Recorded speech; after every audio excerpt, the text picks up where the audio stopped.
Namaku Rista. 3 tahun lalu, aku hanyalah seorang istri biasa, perempuan sederhana yang mengabdikan diri sepenuhnya untuk suaminya. Aku bangun pagi menyiapkan sarapan, menyetrika bajunya, bahkan menunggunya pulang meski ia sering larut malam. Aku pikir itu cinta. Aku pikir kesetiaan dan pengorbanan akan membuat rumah tanggaku abadi. Tapi ternyata, aku salah. Suamiku, Andra, dulu hanya seorang karyawan marketing biasa. Gajinya tak seberapa, bahkan beberapa kali aku yang harus menambal kebutuhan rumah dari hasil jualan kue online. Tapi aku tak pernah mengeluh. Bagiku, rumah tangga bukan soal siapa yang menghasilkan lebih banyak, tapi soal siapa yang bertahan dalam susah dan senang. Hingga satu titik, semuanya berubah. Andra mulai sering pulang malam. Awalnya aku percaya, ia bilang ada kerja lembur, meeting dengan klien, atau dinas luar kota. Aku selalu percaya. Tapi kepercayaan itu mulai terkikis saat aroma parfum wanita asing menempel di bajunya. Saat dia mulai mengganti password ponselnya. Saat aku memergokinya tertawa mesra lewat panggilan video yang langsung dia tutup saat melihatku. Kenapa sih kamu curigaan? Kamu itu nggak ngerti kerjaan laki-laki. Aku capek cari duit buat kamu, tapi kamu malah nuduh aku macem-macem, bentaknya suatu malam. Aku diam, mencoba memahami. Tapi hari demi hari, kecurigaanku semakin nyata. Sampai akhirnya, aku melihat dengan mata kepala sendiri, Andra sedang duduk berdua dengan wanita lain di kafe, tangannya menggenggam tangan wanita itu. Mereka tertawa, seolah dunia hanya milik mereka berdua. Namanya Della, cantik, putih, berpenampilan mewah. Dari seorang teman yang bekerja di kantor Andra, aku tahu kalau Della adalah anak dari pemilik vendor besar yang sering bekerja sama dengan kantor Andra. Gampang kalau mau naik jabatan, tinggal deketin si Della, begitu kata orang-orang. Aku pulang malam itu dengan hati runtuh. Tapi belum sempat aku mengungkapkan kekecewaanku, Andra justru mengajukan surat cerai. Aku nggak bisa terusin hubungan ini.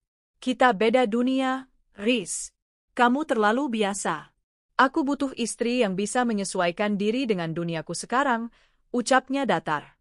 Jadi, semua ini karena aku miskin? Karena aku cuma jualan kue dari rumah? Karena aku nggak cantik seperti dia? Suaraku gemetar menahan tangis. Andra tak menjawab. Dia hanya memalingkan wajah, seolah sudah tak sudi melihatku lagi. Hari-hari setelahnya adalah neraka. Aku diusir dari rumah kontrakan yang kami tinggali, padahal sebagian besar aku yang membayar. Baju-bajuku dibungkus dalam kardus dan dilempar ke teras. Aku hanya menangis dalam diam. Tak ada keluarga yang bisa kutuju. Orang tuaku sudah lama tiada, dan saudara-saudaraku pun hidup pas-pasan. Yang lebih menyakitkan, tak lama setelah perceraian itu, pernikahan Andra dan Della menjadi berita hangat di media sosial kantor. Mereka tampil elegan dalam pesta megah, penuh senyum dan pujian. Di situ aku sadar, ternyata aku memang hanya batu loncatan bagi mereka. Tapi aku tidak mau terus-menerus jadi korban. Di dalam kejatuhan itu, aku berjanji pada diriku sendiri, aku akan bangkit. Aku akan membuktikan bahwa aku bukan perempuan lemah yang pantas dibuang hanya karena tak berharta. Aku akan membuat mereka menyesal. Langkah awalnya adalah bertahan hidup. Aku menumpang tinggal di rumah kontrakan teman lamaku, Mira, yang masih bersedia membantuku. Di rumah kecil itu, aku kembali menjual kue. Dari hanya 10 loyang brownies sehari, perlahan-lahan aku dapat pesanan 20, 30, bahkan 50. Aku membuka akun Instagram khusus, memotret kuenya dengan tampilan menarik, dan menjual secara online. Aku belajar dari nol cara marketing digital, mengedit video promosi, hingga belajar sistem pre-order dan pengiriman. Hidupku berubah dalam kesendirian dan kerja keras. Tahun pertama, aku bisa menyewa dapur produksi kecil. Tahun kedua, aku punya 2 orang karyawan. Tahun ketiga, aku membentuk badan usaha sendiri, Rista Bites, yang kini bukan hanya menjual kue, tapi juga menerima pesanan hampers korporat dan wedding cake kelas premium.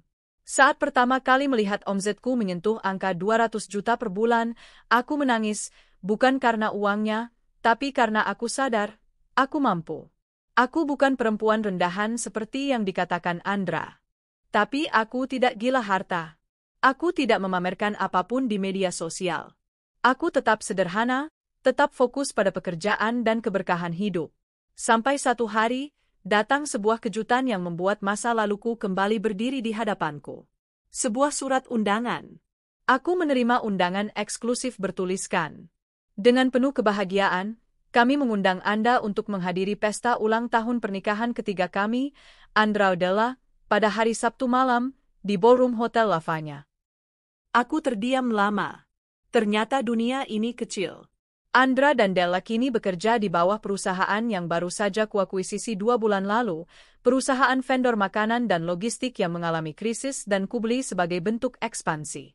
Mereka tak tahu siapa pemilik barunya, karena aku menyembunyikan identitasku di balik tim direktur. Tapi undangan ini seperti peluru emas yang dikirim semesta padaku. Mereka mengundangku, tanpa tahu bahwa akulah pemilik tempat mereka bekerja sekarang. Aku menatap surat itu, lalu tersenyum tipis. Bukan balas dendam, bisikku. Ini waktunya menunjukkan siapa aku sekarang. Aku melirik gaun biru navy yang tergantung di lemari.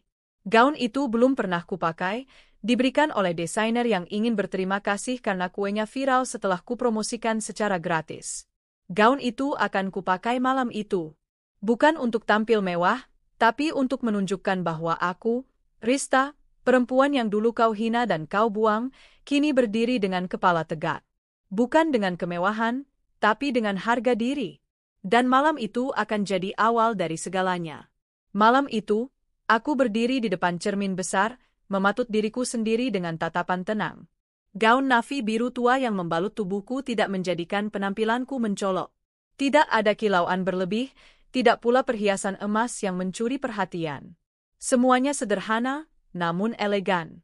Seperti diriku saat ini, tenang, kuat, dan tak tergoyahkan. Mira masuk ke kamarku membawa clutch kecil berwarna senada. Ia tersenyum, penuh rasa bangga. Kamu cantik, Riz. Tapi yang lebih dari itu, kamu kuat. Aku yakin malam ini mereka nggak akan bisa menundukkanmu lagi. Aku mengangguk pelan. Di dalam hati, aku tetap manusia. Masih ada sedikit getaran ketika mengingat siapa yang akan kutemui malam ini, mantan suamiku, dan perempuan yang dulu merebutnya. Tapi rasa sakit itu telah berubah. Bukan lagi luka, melainkan bara semangat. Aku tiba di Hotel Lavanya tepat pukul 8 malam. Langkahku mantap melewati karpet merah menuju ballroom yang megah. Para tamu bergaun malam menoleh, sebagian menatap penuh takjub, sebagian hanya sekilas. Aku tahu, mereka tak mengenaliku. Dan itulah tujuanku, membiarkan mereka menilai hanya dari penampilanku yang tenang dan misterius. Ballroom itu telah dihias dengan mewah. Kilauan lampu kristal menggantung dari langit-langit, musik orkestra mengalun lembut dari sudut ruangan, dan para tamu sibuk bersalaman serta bercakap ringan sambil menyesap anggur mahal. Di tengah ruangan, tampak Andra dan Della berdiri di panggung kecil dengan latar belakang bertuliskan 3RD Wedding Anniversary Andra Della. I love to remember. Aku menahan senyum. Della masih secantik dulu. Tubuhnya ramping dalam balutan gaun merah menyala, bibirnya dilapisi lipstik tebal, dan kilauan berlian menghiasi leher dan pergelangan tangannya. Ia terlihat bahagia, atau mungkin hanya sedang berusaha terlihat bahagia. Andra pun tampil rapi dan penuh percaya diri. Tapi matanya cepat menangkap kehadiranku. Tatapan kami bersitatap sejenak, dan saat itu, wajahnya berubah. Dia mengenaliku. Riz, gumamnya, setengah tidak percaya. Della, yang memperhatikan perubahan ekspresi suaminya, langsung menoleh. Tatapannya mengarah padaku. Dalam hitungan detik, dia menarik lengan Andra dan mendekatiku. Maaf, sepertinya kita pernah kenal, ucap Della datar, walau aku tahu dia mengenalku. Suaranya terdengar dibuat-buat sopan, tapi di matanya ada tatapan angkuh yang tak pernah berubah. Aku tersenyum sopan. Pernah. Lama sekali. Dulu, sebelum kalian menikah. Wajah Andra sedikit memucat. Mungkin malu. Mungkin kaget. Atau mungkin takut. Tapi Della tetap menjaga wajahnya tetap angkuh. Wow, kamu datangnya? Hebat. Aku pikir kamu nggak akan sanggup datang ke pesta seperti ini. Aku tidak menanggapi sindiran itu. Terima kasih atas undangannya. Aku hanya ingin mengucapkan selamat. Andra masih terdiam. Seolah pikirannya sedang menyusun potongan-potongan informasi yang mulai mengganggu ketenangannya. Seorang pria dari tim protokol mendekat. Maaf Bu Rista, Direktur Utama meminta Ibu untuk duduk di meja VIP. Ini tempatnya, katanya sambil membungkuk sopan. Wajah Della langsung berubah. VIP? Kamu tamu VIP di sini? Tanyanya, nyaris tak percaya. Aku menoleh sambil tersenyum. Tentu. Bukankah perusahaan ini sekarang berada di bawah manajemen yang baru? Andra tersentak. Jangan bilang kalau. Aku menatapnya tajam. Tatapan yang selama ini selalu ia remehkan. Iya, aku pemiliknya. Dan kalian berdua bekerja padaku sekarang. Seketika, semua ekspresi congkak itu runtuh. Della kehilangan kata-kata. Andra terlihat seperti ditampar oleh kenyataan. Aku melangkah pergi menuju meja VIP, meninggalkan mereka berdua dalam kebingungan. Sambil duduk, aku memperhatikan suasana. Beberapa tamu mulai membicarakan tentang kehadiranku. Aku tahu karena mereka sesekali menoleh, lalu berbisik satu sama lain. Entah siapa yang pertama menyebarkan bahwa aku adalah pemilik baru dari perusahaan tempat Andra bekerja, tapi aku tidak keberatan. Malam itu, acara berjalan lancar. Makanan mewah dihidangkan, pidato-pidato sambutan terdengar silih berganti. Sampai akhirnya, Della naik ke panggung untuk menyampaikan sambutan. Selamat malam semuanya. Terima kasih atas kehadirannya di malam istimewa ini. 3 tahun pernikahan yang penuh cinta dan perjuangan. Aku merasa beruntung memiliki suami luar biasa seperti Andra, yang selalu setia, jujur, dan mencintaiku sepenuh hati. Aku hampir tertawa mendengarnya. Tapi aku tahan. Sampai tiba-tiba, suara dari salah satu pojok ruangan menyela. Seorang pria muda melangkah dengan langkah tegap. Tingginya semampai, wajahnya tampan, dengan kemeja putih yang dibuka 2 kancing atasnya. Ia membawa sesuatu, sebuah amplop besar. Semua mata tertuju padanya. Maaf, saya punya sesuatu untuk diumumkan. Ini penting. Terutama untuk Della. Wajah Della langsung berubah pucat. Kevin? Kamu ngapain ke sini? Bisiknya ketakutan. Pria itu, Kevin, berdiri di depan panggung. Aku muak kamu terus memanfaatkan aku sebagai pelarianmu. Kamu bilang kamu akan meninggalkan suamimu dan menikah denganku. Tapi ternyata kamu hanya mempermainkanku. Aku nggak terima. Semua tamu terdiam. Andra menoleh ke arah Della dengan ekspresi bingung. Apa maksudnya ini? Kevin melanjutkan, ini, bukti transfer dari rekening Della ke rekeningku setiap bulan. Dan ini, rekaman obrolan kami waktu di apartemen. Tangan Kevin gemetar saat memperdengarkan rekaman dari ponselnya. Kamu sabar ya, sayang. Aku cuma perlu pertahankan image di depan suami. Setelah ulang tahun pernikahan ini selesai, aku akan cerai. Kita bisa pergi bareng, dan aku bisa pakai setengah harta dia buat kita. Semua terkejut. Bahkan aku yang sudah mencium aroma perselingkuhan ini, masih ikut terguncang oleh keberanian Kevin. Andra tampak seperti melihat hantu. Della, apa ini benar? Tanyanya nyaris tak bersuara. Della panik, mencoba merebut ponsel Kevin, tapi pria itu keburu melemparnya ke tengah ruangan. Kamu pikir kamu bisa mainin 2 pria sekaligus? Aku bukan mainanmu. Tamu-tamu mulai bergumam, beberapa sudah merekam kejadian itu. Aku pun berdiri dari kursiku, melangkah naik ke panggung. Sudah cukup.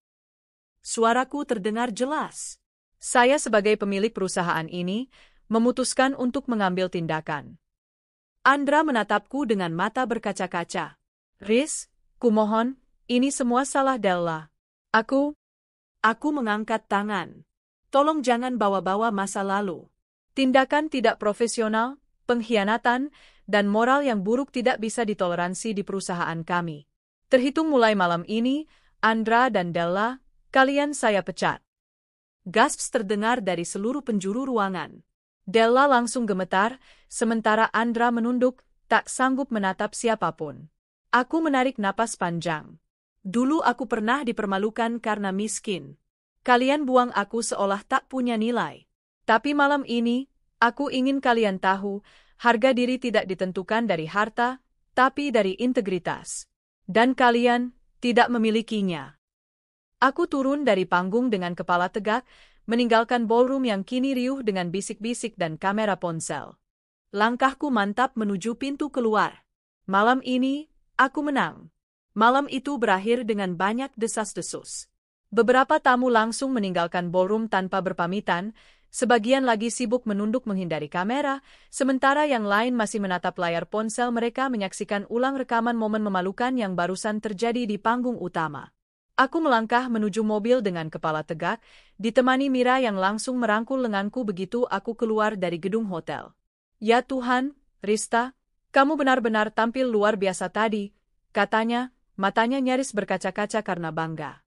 Aku nggak percaya kamu akhirnya bisa berdiri di hadapan mereka dan membalas semua luka itu tanpa harus menjerit atau marah.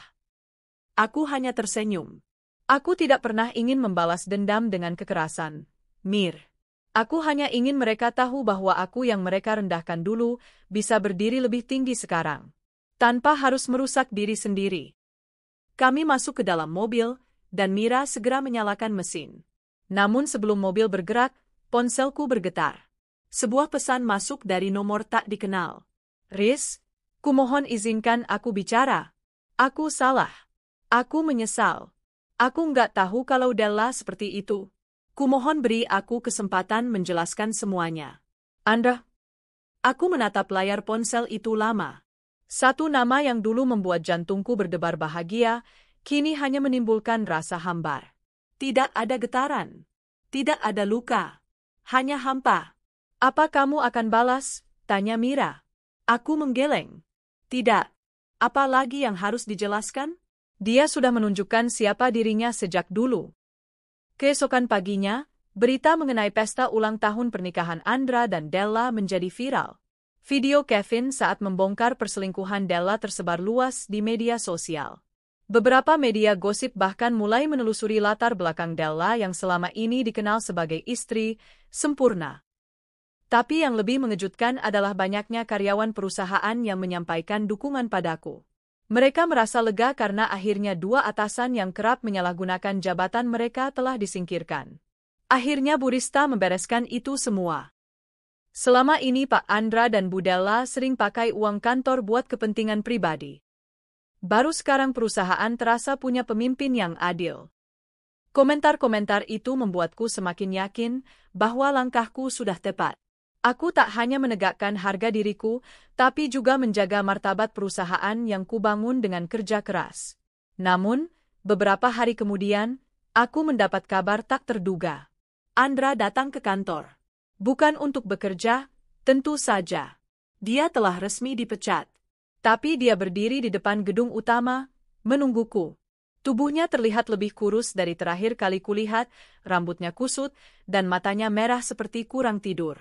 Bu Rista, dia bilang sudah menunggu sejak pagi, kata resepsionis dengan nada canggung. Aku menatap keluar dari balik kaca jendela lantai 2. Dan di sana, berdiri pria yang dulu kucintai sepenuh hati.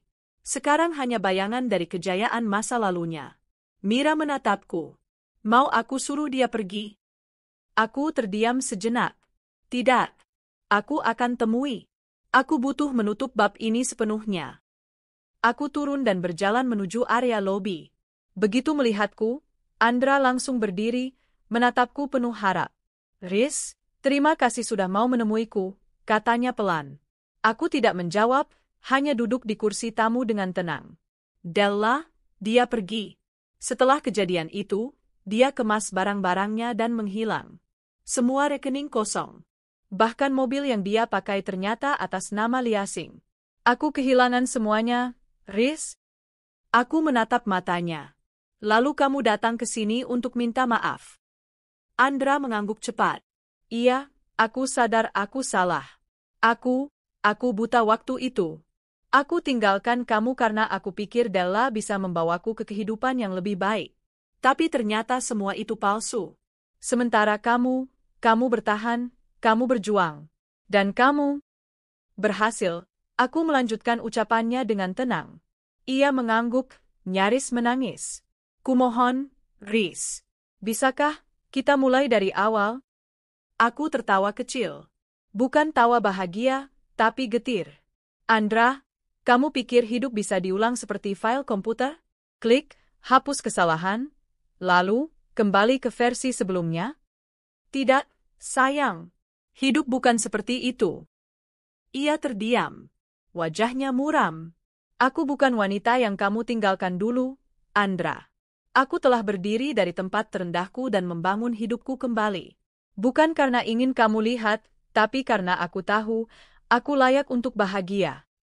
Tapi aku sungguh menyesal. Aku menatap tajam. Maafmu tidak bisa membeli kembali kepercayaan. Dan penyesalanmu datang terlambat. Aku berdiri. Aku harap kamu bisa belajar dari semua ini. Tapi jangan pernah berharap aku akan menoleh ke belakang lagi. Aku berjalan menjauh, meninggalkannya duduk terpaku. Langkahku terasa ringan. Tidak ada rasa puas yang sombong. Hanya kelegaan. Bab ini benar-benar telah kututup. Beberapa bulan berlalu. Namaku semakin dikenal di dunia bisnis. Banyak investor yang tertarik bekerja sama denganku karena reputasiku yang kini dibicarakan sebagai pengusaha wanita yang bangkit dari pengkhianatan. Tapi aku tak pernah sombong. Aku tahu, hidupku hari ini bukan hasil dari balas dendam, melainkan hasil dari pilihan untuk bangkit, terus maju, dan tidak membiarkan masa lalu mendikte masa depan. Suatu sore, aku duduk di teras kantorku sambil menyeruput kopi. Ponselku berbunyi, panggilan dari Kevin, pria yang dulu membongkar perselingkuhannya dengan Della di atas panggung. "Burista, saya hanya ingin bilang, terima kasih. Karena keberanian Anda berdiri malam itu, saya pun berani bicara. Dan sekarang hidup saya jauh lebih baik." Aku tersenyum. "Kamu pun layak untuk hidup lebih baik, Kevin. Tapi ingat, jangan pernah terlibat lagi dengan orang yang suka menghancurkan rumah tangga orang lain." Ia tertawa kecil. "Aman, Bu. Trauma saya cukup dalam." Setelah panggilan ditutup, aku memandangi langit yang mulai jingga. Hatiku damai. Aku tak lagi Rista yang dulu, gadis miskin yang dianggap tak pantas dicintai. Aku adalah wanita yang belajar dari luka, tumbuh dari pengkhianatan, dan kini berdiri sebagai seseorang yang dihormati. Dan yang paling penting, aku telah memaafkan diriku sendiri. Hari itu langit mendung. Sebuah pertanda, pikirku, akan datang sesuatu yang tak menyenangkan bagi sebagian orang. Aku sedang dalam perjalanan ke salah satu cabang perusahaan di luar kota, ketika Mira, asisten setiaku, menyodorkan tablet dengan wajah penasaran. "Bu, Anda mau lihat ini?" katanya, memiringkan layarnya. Sebuah berita dari situs gosip terkenal terpampang di sana. Della, istri Andra, ditemukan tinggal di rumah kontrakan sempit bersama seorang pria muda. Mantan bos digugat balik atas tindak penggelapan dana perusahaan. Aku membaca cepat. Di situ disebutkan bahwa setelah dipecat, Della benar-benar terpuruk. Rumah yang mereka tinggali ternyata hanya pinjaman dari kenalan. Mobil-mobil mewah yang mereka pakai dulunya dibeli atas nama perusahaan. Sekarang, semua sudah ditarik karena tak sanggup mencicil. Dan yang lebih parah, Della ternyata memang memiliki hubungan gelap dengan berondong bernama Rama, mantan model yang dulu kerap dijadikan bintang iklan perusahaan kami. Mereka kini tinggal bersama, namun kehidupan mereka jauh dari mewah. Gosip menyebutkan bahwa Rama hanya tertarik pada uang Della. Dan setelah semuanya hancur, Rama pun sering bersikap kasar padanya. Aku mengembuskan napas panjang. "Andra?" tanyaku singkat. Mira mengetuk layarnya dan menunjukkan berita lanjutan. "Masih berjuang mencari pekerjaan, Bu. Tapi reputasinya sudah rusak. Tak ada perusahaan besar yang mau menerimanya. Beberapa karyawan lama juga membuka boroknya selama menjabat dulu." Seketika aku merasa kosong, bukan karena kasihan, bukan juga karena bahagia, tapi karena aku sadar, karma memang benar-benar tidak butuh dipanggil. Ia datang sendiri dengan caranya yang elegan. Beberapa minggu kemudian, aku mendapatkan surat dari firma hukum yang pernah bekerja sama denganku saat akuisisi perusahaan. Surat itu berisi permohonan mediasi dari pihak Andra. Mereka menggugat pemecatan sebagai tindakan sewenang-wenang, jelas Mira saat membacanya. "Tapi tenang, Bu. Semua dokumen pemecatan sah dan sesuai prosedur. Justru kita yang bisa balik menuntut karena mereka menyalahgunakan dana perusahaan." Aku mengangguk. Bawa ke pengadilan saja. Biar publik tahu siapa yang benar dan siapa yang hanya berpura-pura korban. Mira tersenyum puas. Baik, Bu. Ini akan jadi pelajaran bagi banyak orang. Hari persidangan tiba. Meski aku bisa saja mengutus pengacara untuk hadir mewakiliku, tapi aku memilih datang sendiri. Bukan untuk balas dendam, tapi karena aku ingin menatap wajah mereka langsung, wajah dua orang yang dulu membuangku seolah aku sampah. Andra tampak lusuh. Wajahnya tirus, rambutnya tidak lagi rapi. Della duduk di sampingnya, mengenakan blazer usang yang pernah kulihat saat dia menyindirku dalam pesta pernikahannya dahulu. Mereka tak menyangka aku datang. Ekspresi mereka berubah kaku saat aku masuk ke ruang sidang. Aku tidak menunduk. Justru aku berjalan dengan langkah penuh percaya diri, disambut hangat oleh pengacaraku. Persidangan berlangsung tegang. Pengacara Andra dan Della mencoba membalikkan fakta, menyatakan bahwa pemecatan terjadi karena dendam pribadi dari pihak pemilik perusahaan. Tapi data dan bukti keuangan yang kami bawa terlalu kuat. Mereka tak bisa berkutik saat ditunjukkan laporan pengeluaran fiktif, transaksi pribadi atas nama kantor, serta kontrak kerja Rama yang ternyata dibayar gaji tinggi tanpa pernah melakukan tugas.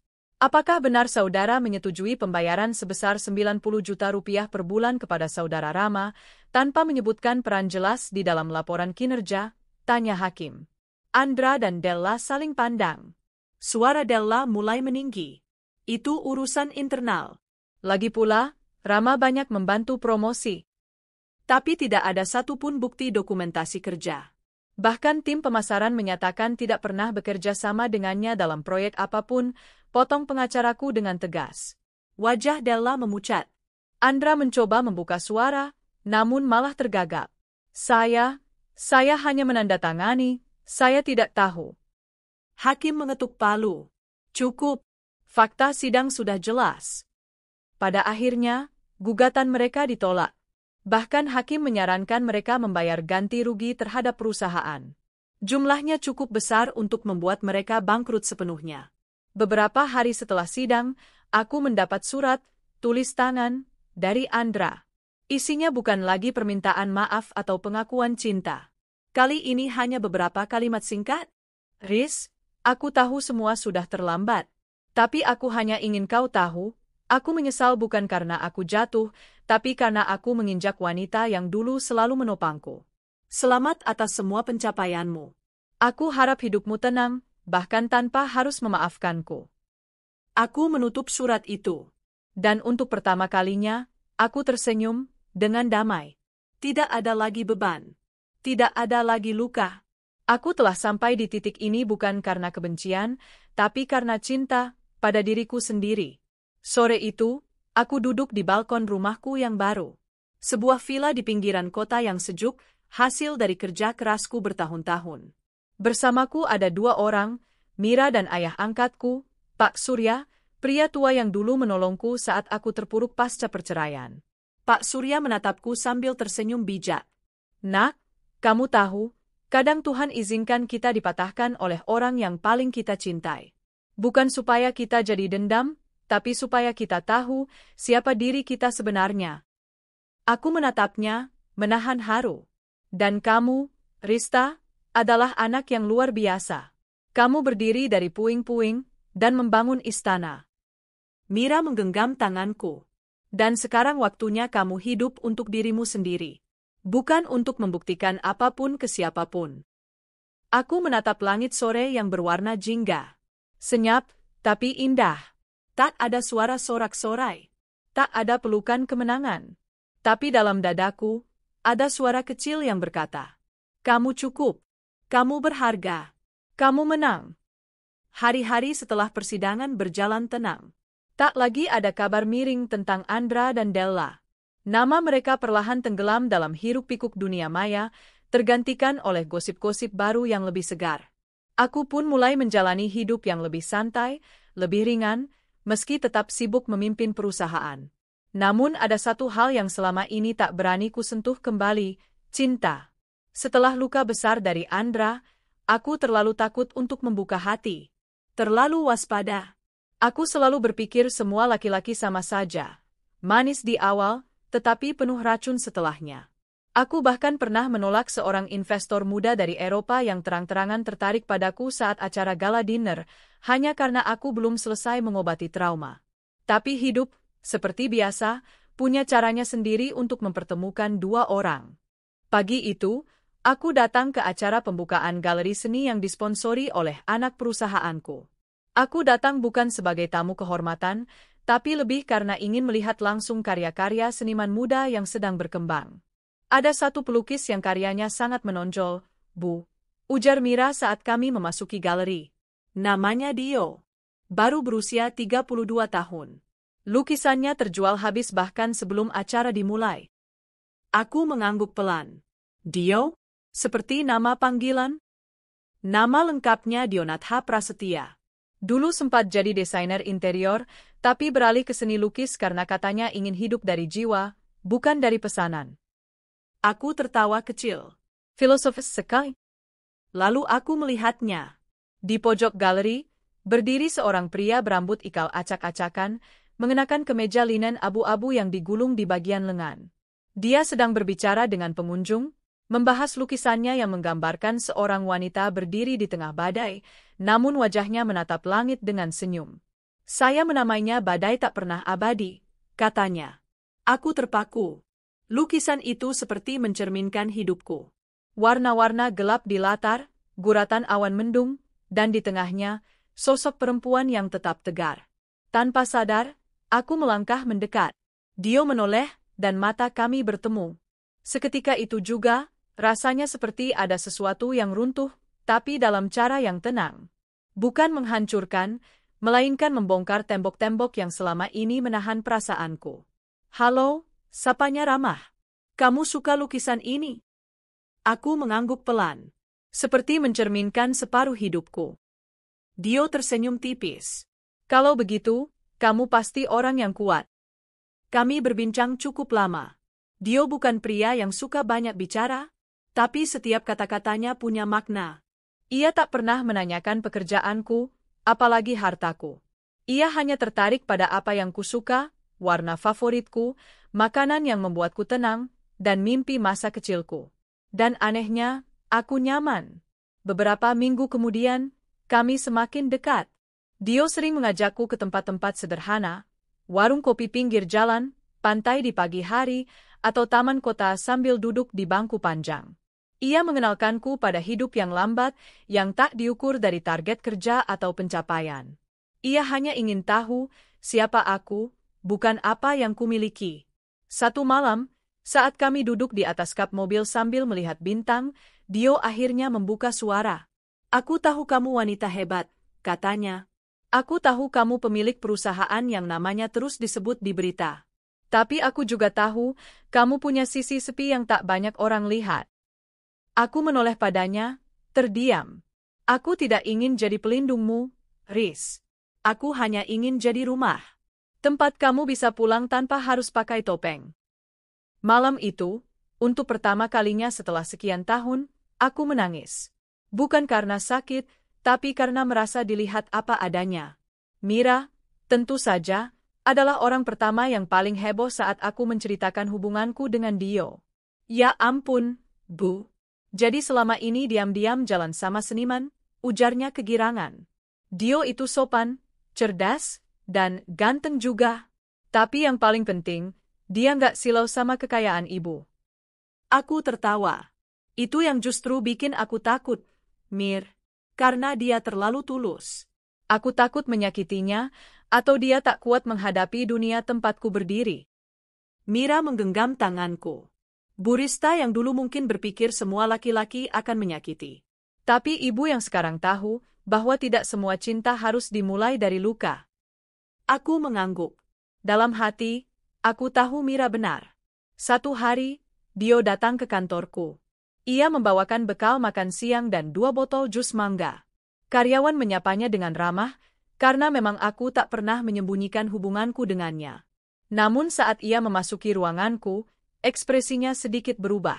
Ia melihat fotoku bersama jajaran direksi, melihat sertifikat penghargaan di dinding, lalu menatapku lama. Kadang aku masih tak percaya, bisiknya. Kamu, pemilik kerajaan besar ini, tapi hatimu tetap lembut seperti pertama kali aku melihatmu di galeri. Aku tersenyum. Dan kamu, seniman sederhana yang membuatku merasa dicintai tanpa harus jadi siapa-siapa. Dia duduk di kursi depan mejaku, lalu mengeluarkan sesuatu dari tas kanvasnya. Sketsa. Itu kamu, katanya sambil menyodorkan gambar. Tapi bukan kamu yang sekarang. Ini kamu, yang sedang memungut serpihan hati di lantai, lalu menyusunnya kembali dengan tangan sendiri. Aku menatap sketsa itu, dan dadaku sesak oleh rasa haru. Dan ini, tanyaku menunjuk sosok lain yang berdiri di belakang wanita itu. Itu aku. Bukan untuk membantu, tapi hanya untuk menunggu. Karena menyembuhkan diri sendiri adalah perjuangan yang tak bisa digantikan siapapun. Aku hanya ingin ada di sana saat kamu selesai memperbaiki hatimu. Hubunganku dengan Dio tidak mewah. Tak ada hadiah mahal, makan malam di restoran bintang 5, atau liburan ke luar negeri. Tapi kami punya percakapan larut malam, senyum hangat, dan genggaman tangan yang tak pernah lepas di saat aku bercerita tentang mimpi dan ketakutanku. Dan anehnya, cinta yang seperti ini, yang tenang dan tidak membakar, adalah cinta yang selama ini kucari. Bukan cinta yang memamerkan, tapi yang memahami. Bukan cinta yang menuntut, tapi yang menemani. Bukan cinta yang berjanji di depan banyak orang, tapi yang diam-diam menepati janjinya setiap hari. Satu malam, saat aku mengantar Dio ke pameran seni di Bandung, ia memelukku erat sebelum naik ke atas panggung. Kalau pameran ini berhasil, katanya, aku akan melamarmu. Tapi kalau gagal pun, aku tetap akan melamarmu. Aku tertawa. Kenapa? Karena yang berhasil atau gagal itu pameran, ujarnya. Tapi mencintaimu, itu sudah berhasil sejak aku pertama kali memanggil namamu. Dan malam itu, ketika semua lampu padam dan hanya lukisan kami yang tersisa di ruangan kosong, aku tahu, untuk pertama kalinya sejak lama, aku siap memulai hidup baru. Bukan sebagai Rista yang dikhianati, atau Rista yang membalas dendam, tapi sebagai Rista yang akhirnya menemukan cinta sejatinya. Aku pikir hidup akan tenang setelah semua luka lama perlahan sembuh. Aku pikir setelah membuka hati untuk Dio, segalanya akan berjalan mulus. Tapi aku lupa, orang-orang yang merasa kalah tidak akan tinggal diam. Mereka akan menciptakan versi cerita mereka sendiri untuk menutupi kenyataan pahit yang tak mampu mereka terima. Dan itulah yang terjadi. Satu pagi saat aku bersiap ke kantor, Mira menerobos masuk ke ruanganku sambil membawa tablet di tangannya. Bu, ibu harus lihat ini. Aku menoleh, menerima tablet itu, lalu membaca berita utama dari salah satu portal gosip online. Mantan istri Direktur Andra diduga jadi dalang di balik kehancuran rumah tangga mereka. Telah klaim diperangkap. Mataku membelalak. Di layar, terpampang wajah Della yang tampak muram, duduk di depan wartawan dengan mata berkaca-kaca. Di sampingnya ada Andra, dengan ekspresi pura-pura tegar, seolah menjadi korban. Kami tidak menyangka, orang yang pernah menjadi bagian dari keluarga kami, ternyata menyimpan dendam yang begitu dalam, ujar Della dengan suara gemetar dalam video. Saya dan suami saya sudah berusaha menjalani kehidupan baru kami dengan tenang. Tapi dia justru menghancurkannya demi rasa sakit hati yang belum ia sembuhkan. Aku membeku. Dia menyebarkan foto-foto yang memfitnah saya. Padahal itu bukan saya. Foto itu hasil editan, dan saya dituduh berselingkuh, lanjut Della, dramatis. Semua ini karena dia ingin membalas dendam karena dulu diceraikan. Aku menutup tablet itu dengan tangan gemetar. Dia memutarbalikkan semuanya, bisikku. Dan netizen mulai percaya, Bu. Tagar bela Della mulai trending. Banyak yang menulis bahwa ibu dendam karena ditinggal saat masih miskin, lalu menggunakan kekuasaan untuk menghancurkan mereka. Kepalaku berdenyut. Semua ini terlalu menjijikkan. 2 hari kemudian, lebih banyak berita miring bermunculan. Ada yang menulis seolah-olah aku memecat Andra bukan karena profesionalisme, tapi karena alasan pribadi. Ada yang membongkar masa laluku dengan narasi-narasi menyudutkan, bahkan sampai ada yang menulis bahwa aku merebut Dio dari wanita lain, semua fiktif dan keji. Tentu saja ini ulah mereka. Aku tahu betul gaya bermain Della. Dia licik, manipulatif, dan tahu cara memutar opini publik. Ia memakai air mata sebagai senjata, menjual narasi bahwa aku wanita pendendam yang tidak bisa move on, dan Andra adalah suami baik yang terjebak di tengah dendam masa lalu. Dio, yang selalu tenang, mulai gusar. Mereka kelewat batas, ujarnya.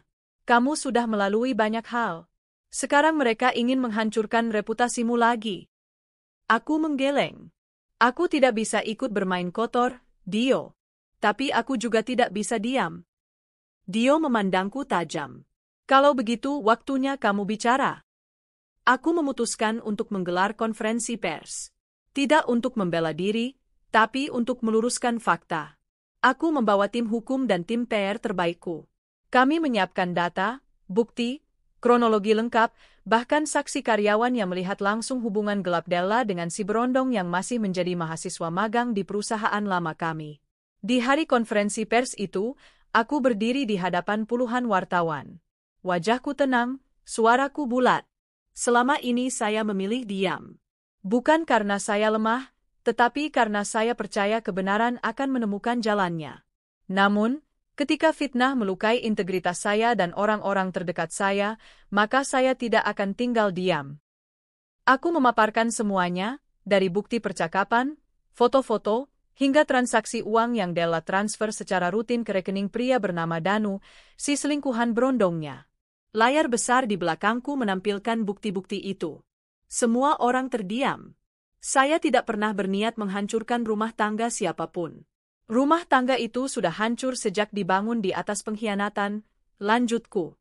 Wartawan mulai menyorakan pertanyaan-pertanyaan, tapi aku hanya menjawab satu hal. Jika menyuarakan kebenaran dianggap balas dendam, maka biarlah saya dicap seperti itu. Tapi saya lebih memilih menjadi wanita yang membela martabatnya sendiri, daripada menjadi wanita yang diam saat diinjak. Setelah konferensi pers itu, situasi perlahan berubah. Media mulai berpihak padaku. Tagar kebenaran untuk Rista mulai naik.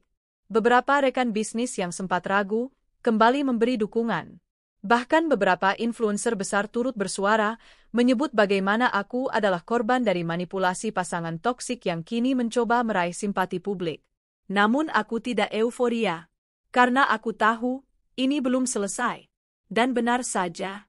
Suatu malam, saat aku pulang dari kantor, Dio menungguku di depan rumah dengan wajah murung.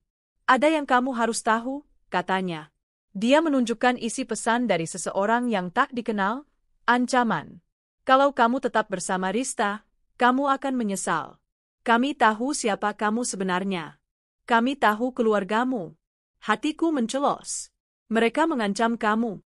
Dio mengangguk. Tapi aku tidak takut, Riz. Hanya, aku takut ini membuatmu semakin lelah. Aku memegang tangannya erat. Tidak. Jangan biarkan mereka menang dengan membuat kita takut. Kami duduk di teras, dalam diam. Malam itu aku sadar, pertempuran ini bukan hanya soal nama baik. Ini soal harga diri. Dan aku harus tetap berdiri tegak. Keesokan harinya, aku memanggil tim hukumnya dan menyampaikan keputusan. Kita tuntut balik Della dan Andra atas pencemaran nama baik dan penyebaran berita bohong. Langkah hukum ini menjadi titik balik. Bukan hanya sebagai simbol bahwa aku tak akan tinggal diam, tapi juga sebagai pesan untuk siapapun yang mencoba memfitnahku lagi. Dan efeknya nyata. Della mulai panik. Akunnya menghilang. Video permintaan maaf tidak langsung dari mulutnya, tetapi dari kuasa hukumnya. Andra? Dia mencoba mendekatiku secara diam-diam. Mengirim bunga ke kantor.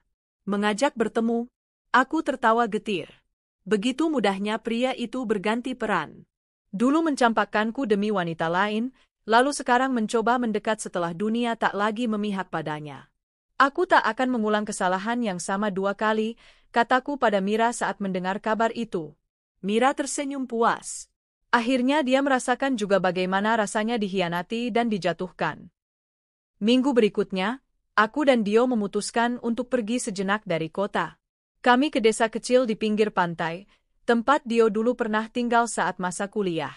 Kami berjalan menyusuri bibir pantai, kaki kami menyentuh pasir yang hangat. Kamu tahu, Riz, katanya sambil menggenggam tanganku. Aku tak pernah bertanya padamu tentang masa lalumu karena aku percaya kamu akan menceritakannya saat sudah siap. Aku menatapnya, lalu tersenyum. Dan hari itu adalah hari ini.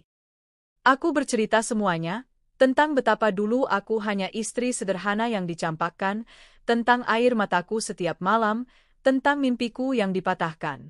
Dio mendengarkan tanpa menyela, hanya memelukku erat saat aku mulai sesenggukan. Lalu ia berbisik di telingaku, luka itu telah membentukmu jadi wanita paling kuat yang pernah kukenal. Aku bangga padamu, dan aku ingin selalu ada untukmu, jika kamu mengizinkan. Mata kami bertemu, dan di sana, di tengah senja jingga dan angin laut yang lembut, aku melihat masa depan. Masa depan yang tidak lagi terikat pada dendam, tapi pada harapan. Dio, bisikku.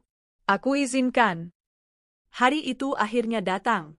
Undangan dengan amplop emas mengilap itu telah aku terima sebulan lalu, undangan yang seharusnya membuatku terhina jika ini terjadi bertahun-tahun yang lalu. Pesta ulang tahun pernikahan kelima, Andra Della. Tempatnya bukan main-main. Sebuah ballroom megah di Hotel Bintang 5, tempat yang sering digunakan untuk acara besar para konglomerat. Di bagian bawah undangan tertulis, "Kehadiran Anda sangat kami harapkan sebagai salah satu relasi perusahaan utama kami. Hormat kami, manajemen PT Bintang Jaya Global." Aku tertawa saat pertama kali membaca itu.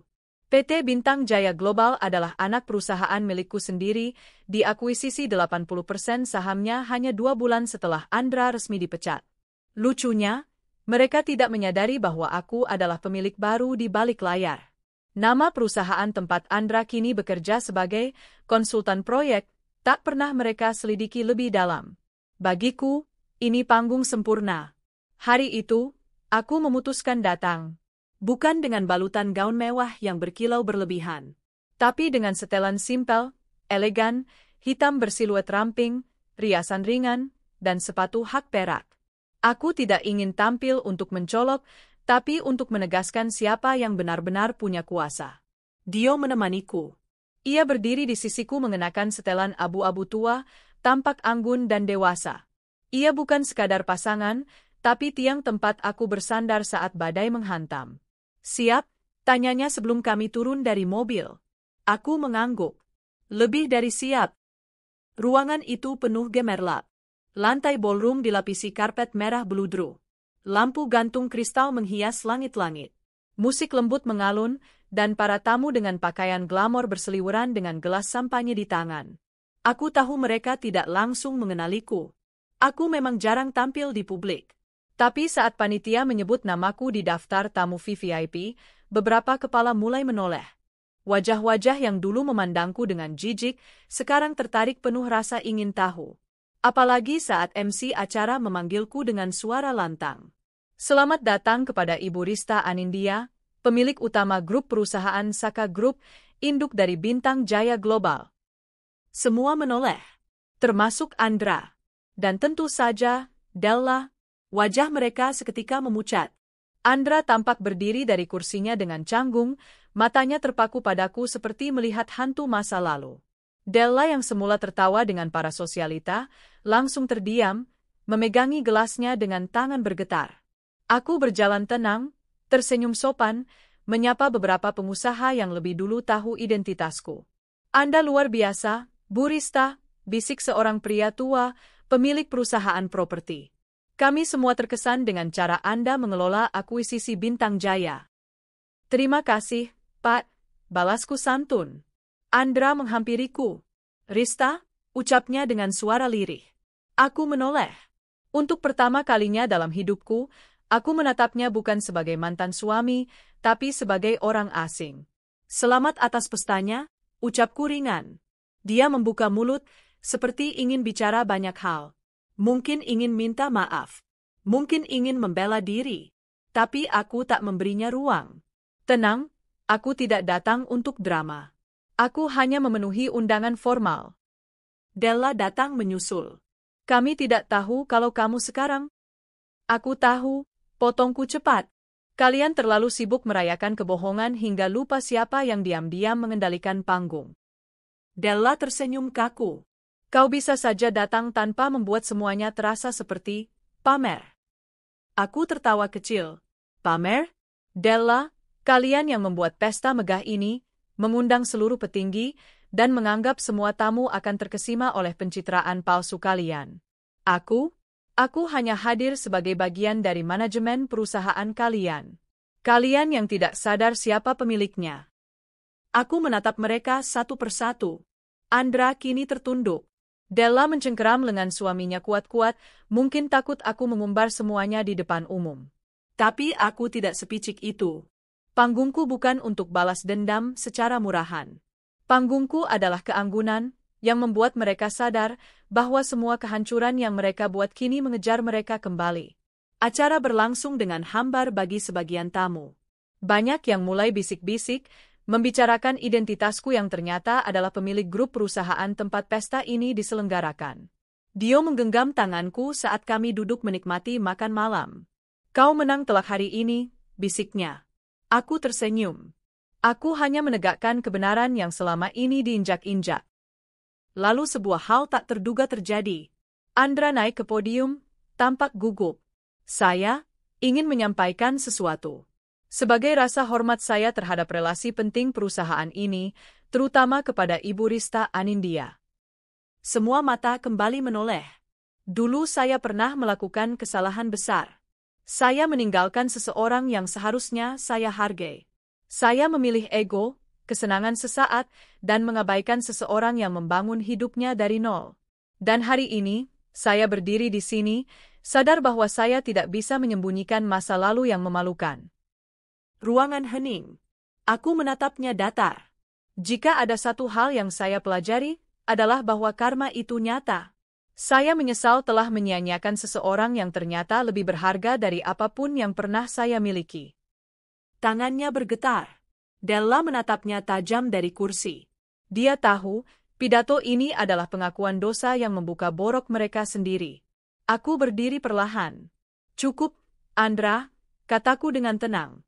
Kau tidak perlu minta maaf di depan semua orang. Aku sudah memaafkanmu sejak aku tak lagi menangisi malam-malam panjang itu. Aku menatap para tamu. Saya berdiri di sini bukan untuk dihormati karena status saya. Tapi karena saya ingin setiap perempuan yang pernah merasa dikhianati tahu, kita bisa bangkit. Kita bisa lebih kuat. Dan kita tidak perlu menjadi kejam untuk menang. Aku melirik ke arah Della. Dan untuk semua wanita yang pernah merebut kebahagiaan orang lain, ingatlah, kebahagiaan yang dibangun dari air mata orang lain tidak akan pernah bertahan. Sorak-sorai mulai terdengar. Beberapa tamu bahkan berdiri, memberi tepuk tangan. Della tampak menunduk. Tak ada lagi senyum palsu. Tak ada lagi kepura-puraan sempurna. Di malam perayaan yang mereka harapkan menjadi lambang kemenangan cinta, justru kenyataan pahit yang mengubur segalanya. Di akhir acara, sebelum aku keluar ruangan, seorang wanita muda menghampiriku. Bu Rista, saya pegawai baru di anak perusahaan ibu. Cerita hidup ibu sangat menginspirasi. Terima kasih karena telah menunjukkan kami bahwa luka tidak harus mengubur masa depan. Aku tersenyum, memeluknya sebentar. Saat aku melangkah keluar ballroom, angin malam menerpa wajahku lembut. Dio membuka pintu mobil untukku. Kau tahu, kamu lebih dari sekadar pemenang malam ini. Kamu teladan. Aku menggenggam tangannya erat. Aku tidak butuh tepuk tangan, Dio. Aku hanya ingin menjadi utuh. Ia mencium keningku lembut. Dan kamu sudah utuh. Lebih utuh dari siapapun. Mobil melaju meninggalkan keramaian, menuju masa depan yang tak lagi dihantui bayang-bayang masa lalu. Dan aku tahu, ini bukan akhir dari kisahku. Ini hanyalah permulaan dari hidup yang baru, tanpa luka, tanpa dendam, hanya cinta dan keberanian.